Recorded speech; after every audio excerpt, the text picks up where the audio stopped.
All right, everyone, let's dive right into the action. We're looking at the cover of Laura Kinney's Wolverine, and things are about to get intense. In a stark white background splattered with black and red, we see Wolverine herself, claws extended, locked in a fierce face-off with Daredevil. Wolverine, with her classic yellow and black suit, is snarling, ready to strike. Her dark hair flows out from under her mask as she faces off against Daredevil, who is a vision in red with her horns jutting out from her mask and her black, curly hair flowing behind her.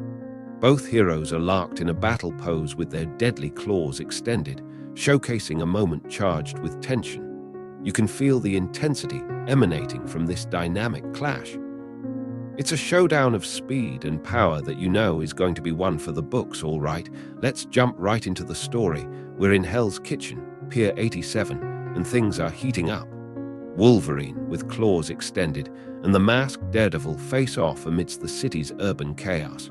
Wolverine thinks to herself, I knew Daredevil wouldn't be happy about me horning in on her territory, but I didn't have a choice. Daredevil exclaims, I've Hell's Kitchen under control, Wolverine. The tension is palpable as the two heroes clash. A speech bubble from Daredevil continues, there's enough hate against people in masks. Don't bring more into my neighborhood.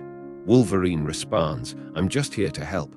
I heard about a weapons shipment coming in. In another panel, we get a closer look as Wolverine and Daredevil are going at each other. Daredevil asserts, I can handle it myself, as Wolverine looks down on her. The scene cuts closer to Daredevil's face. Wolverine's voice is heard saying, and lately, working with mutants has made things complicated. Daredevil questions, complicated, and then adds, I hit a nerve. The perspective shifts as Wolverine, with an angry expression, affirms, you're damned right you did. The clash continues as Wolverine leaps across the rooftops, claws slashing at a wire. Daredevil swings in behind her yelling, what is it with impetuous teenagers these days, thinking they know everything? Wolverine swiftly responds, I'm not a teenager, as she slices through more wires. In the next panel, Wolverine positions herself facing Daredevil as a bright light flashes from between them as she warns her to get down. Suddenly, a panel from the side angle shows the two characters both falling down in front of a wall. From this lower position, Wolverine states to herself, I know how to be stealthy. All right, everyone, the plot thickens. We're looking at a cargo area by night as Wolverine thinks to herself, I know this is her beat, but I know how to handle myself. On the ground, there's a group of figures in suits. The figure in the foreground is thinking, I smell gun oil and fear, and another figure in the back states, there's the buyer and seller, but where are the weapons?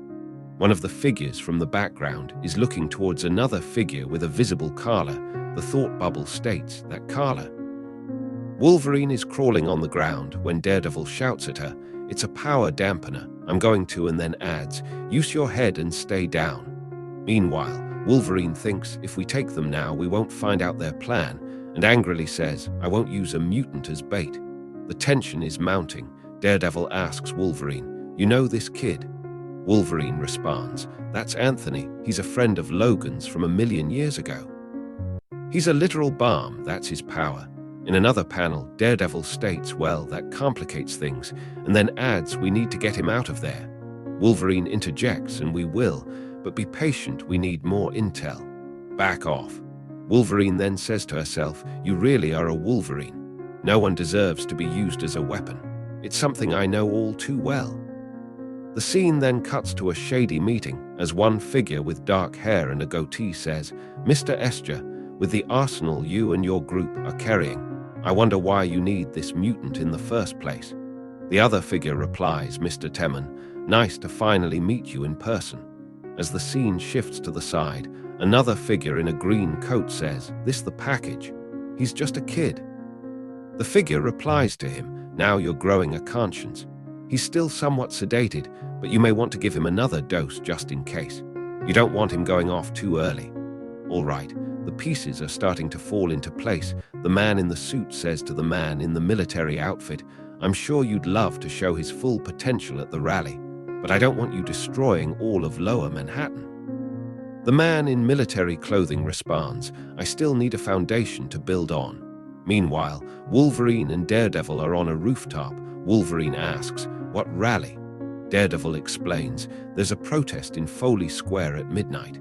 People are angry. Mayor Cage repealed the Anti-Vigilante Act," and then adds, "I thought you came up here to escape the coming storm downtown." Wolverine snarls back, "Mutants can't go anywhere, can they?" Daredevil states, "I'm curious. How'd you find him?" "I thought all the mutants scattered when their precious Krakoa fell." Daredevil then adds, "I have people who can get you anything you want, for a price." The scene cuts back to the shady figures, and one asks, "Would it be rude if I counted it?" The man in military clothes states, "It's all there." "I wouldn't waste your time. Someone of your status, a patron of humanity first, is too important to the cause." The man in the suit smiles and says, "Yes, your cause. Our business here is concluded." As the figures walk away, Daredevil's voice is heard saying, "We got the intel." Now, the scene then cuts to the roof, and we see Wolverine and Daredevil jumping into the scene. "Okay, everyone, hold on to your hats because the action is about to explode." Wolverine, claws extended and teeth bared in a furious snarl, leaps into the fray. Daredevil is right behind her, wielding her sais as they jump down onto the group of people. The perspective is angled up, showing them descending from the sky. Wolverine yells, "We fight." The battle is raging. We see Daredevil moving like a dancer, dodging the attacks of a figure with a gun. As she thinks to herself, Daredevil is graceful when she fights, like a dancer. Wolverine is behind her as she reflects, "I'm more of an axe, hacking away at anything in my way. I don't know if one is better than the other." A slash sound effect appears as her claws slash the gun out of the gunman's hands. The scene shifts to the figures from before, as the man in military uniform yells, "Come on, kid, they're getting away with Anthony." The man in military uniform then yells, "Hey," as they begin to make their escape. Wolverine is seen getting shot, and she thinks, "Gah, some people think I'm near immortal, like I can get shot and just bounce right back. But it takes time to heal." Then we see a close-up of a large wound in her leg, as Wolverine says to herself, "And fights like this have my healing factor working overtime." The action continues as Daredevil swings through the air, a wire around one of her sai, kicking one of the figures that is running away. She thinks to herself, "But I have to move.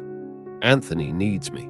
In a close panel of Wolverine on the ground, she thinks, "And shooting me has just pissed me off." The scene shifts as we see a car, as the man in the back of the car steps on the gas with a screech sound effect.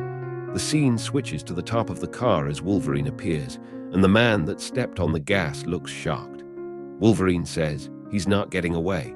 She then pierces the car with her claws with a snicked sound effect, and the panel changes as the car goes flying backward with another snicked sound effect. The chaos continues as Wolverine and Daredevil fly through the air as the car goes tumbling backwards with a wud sound effect. Wolverine thinks to herself, "Damn it." Another panel shows the car as it comes to a stop, while Daredevil yells, "What the hell, Daredevil?" Daredevil then adds, "You're welcome." Wolverine is falling and thinks to herself, "I can catch it," as Daredevil cries out, "Wolverine, wait, so impulsive." A figure in a grey shirt then states, "Okay, one at a time or all together." "All right, here we go." Wolverine is determined as she thinks to herself, "I can do this." We see a black and white panel of her running with a blur effect, showcasing her speed. The scene changes as her claws appear, with a snicked sound effect as she is jumping toward the car, thinking to herself, "Almost there." She lands on top of the car with a crunk sound effect, claws digging in. She then states to herself, "Got him." Inside the car, the man in military clothes looks terrified and yelling, "Crazy %hashtag S." The action is relentless. We see the car spinning out of control as Wolverine thinks, "Well, I know I didn't hit Anthony." Inside the car, the man in military clothing is struggling with the steering wheel and exclaims, "If I can just get suddenly," he yells, "Time to take a dive." We see the car flying through the air, and then a panel shows Wolverine doing a somersault backward, exclaiming, "Whoa." In the final panel, Wolverine is on the ground looking up at the scene and cries, "Sonova," while the car goes flying through the air with a wham sound effect. The dust is settling, and the heroes regroup. Daredevil asks, "You all right?" Wolverine responds, "I'll heal." What happened to the rest of those bastards? The scene cuts to two people in military garb, tied up on the ground. Wolverine says, "I handled them." Daredevil then asks, "If you can heal like Logan, can you track like him too?" Wolverine replies, "I've got a scent, but it's muddled. I think I can work through it though." She then adds, "Good. I need to brief Mayor Cage." Daredevil states, "Meet me at his office when you have more intel. And don't forget to keep in touch." "Thank you, Daredevil." She then drops something into Wolverine's hand and says, "It's what heroes do. You'll learn. One of these days." Daredevil then adds, "It's nice to be working with a Wolverine again." In the final panel, Wolverine, looking to the side, states to herself, "I thought we mutants complicated things." And then adds, "I, myself, am a complicated woman." Daredevil says, "You've got that right." "All right, everyone, we're at Chelsea Piers a few minutes later, and Wolverine is still on the hunt. She thinks they moved Anthony, and not on foot. They had a car waiting for the handoff." The scene shifts as Wolverine is sniffing the ground and states, "All I smell is diesel and trash in the Hudson." She then adds, "Wait, is that brioche? Like the bread?" The next panel shows her from the side as she is sniffing the air, sniff, sniff. And then she says, "Daredevil, it's Wolverine. I think I've got something." In the final panel, she is standing tall, looking out over the city and states, "I'm on my way to City Hall now."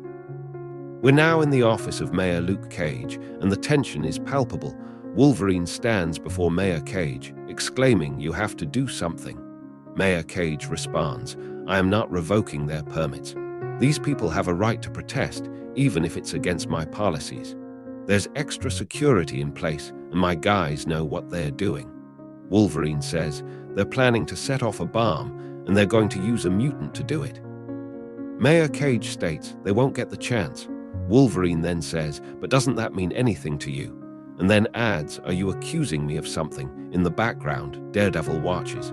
Mayor Cage says, "Look, this march is against superheroes. You showing up in a mask is just gonna make things worse. I'm telling you, Wolverine, stand down."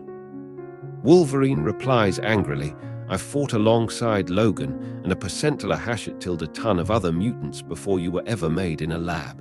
So don't come up in here and tell me how to be a hero."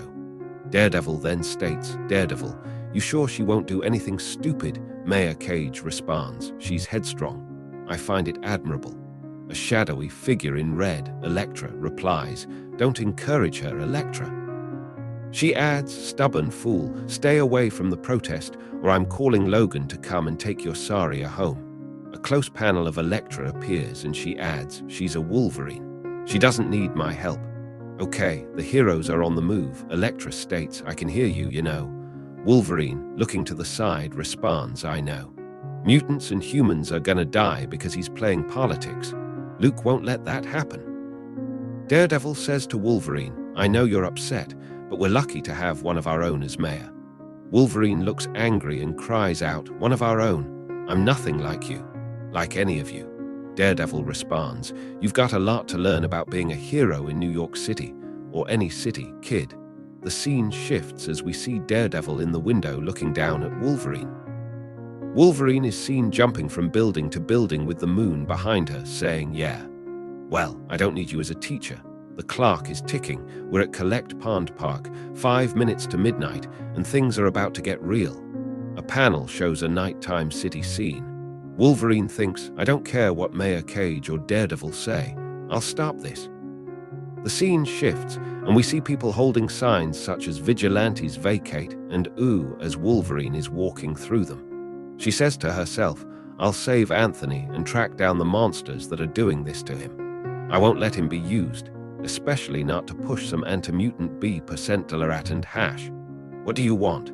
A figure in a blue jacket appears. "It doesn't take a tracker to know where you'd be." "Well, you definitely have the brooding hero vibe down. Why do you think we do that so much in a close-up?" The figure says, "Is it the overwhelming responsibility we have to do? Are you here to help me? Or do a bad impression of Spider-Man?" In the final panel, the figure adds, "He talks so much. He really does." "All right, the pieces are coming together," the figure in the blue jacket says. I rather like Lower Manhattan without a large crater in it, don't you? The other Wolverine says, so you'll help me. Even after what Mayor Cage said, the figure in the blue jacket responds, I may not be a mutant, but you and I are more alike than you're willing to admit. Now, if you're done sulking, we can save Anthony. The other Wolverine adds, I'd hate to like you less than the other Wolverine. The scene shifts, and the other Wolverine points into the crowd, stating there, I see him. We then get a panel of Anthony in the crowd, and Wolverine cries out, Anthony, wait, the hunt is on. The figure in blue tells the other Wolverine, I'll grab him. You try and find his handler, Esther was his name. Meet back at the clock tower. As the figure in blue runs toward Anthony, the man in military clothes spots her and yells, hey, and then says, crap. The figure in blue is running away, with a shocked expression, stating to herself, he's faster than he looks. She yells, damn it, where did he go? In the background, other protesters are holding signs, reading down with heroes, no more heroes, show your face, and vigilant vacate. The other Wolverine then cries out, move out of the way. The scene shifts to a close-up as another protester yells at the other Wolverine, hey, back off. And the other Wolverine yells, I said move. The tension is at its peak. The other Wolverine cries, get out of my way, I'm trying to save you from the protester that she was facing, then yells, save me. You're one of them, aren't you? Then another panel shows other protesters yelling, hey, hey, this is one of those heroes right here. As other protesters cry out, leave me alone. The scene shifts to the figure in blue as she states, oh, Laura, what did you do? I have to stay on Esther. Wolverine can handle herself. The panel shifts to show the other Wolverine with her claws out and with snicked sound effects as she exclaims, leave me alone. The scene cuts as she runs forward, yelling, Anthony. In the final panel, the other Wolverine is looking at Anthony with a worried expression as she states, I'm a friend of Logan's. I'm here too. As she is doing so, Anthony's eyes light up with a golden light, and the background has a fiery glow. And there you have it, folks. We end with a massive explosion in the middle of the city. The perspective is angled downward with city buildings on each side. A fiery explosion is taking up most of the panel with white squiggly lines all around it. There is a busy street on the ground with several cars passing. The text at the bottom reads, to be continued, and with that, we're left on the edge of our seats, wondering what comes next. Thanks for tuning in. Stay curious, stay awesome, and don't forget to hit that subscribe button for more amazing content.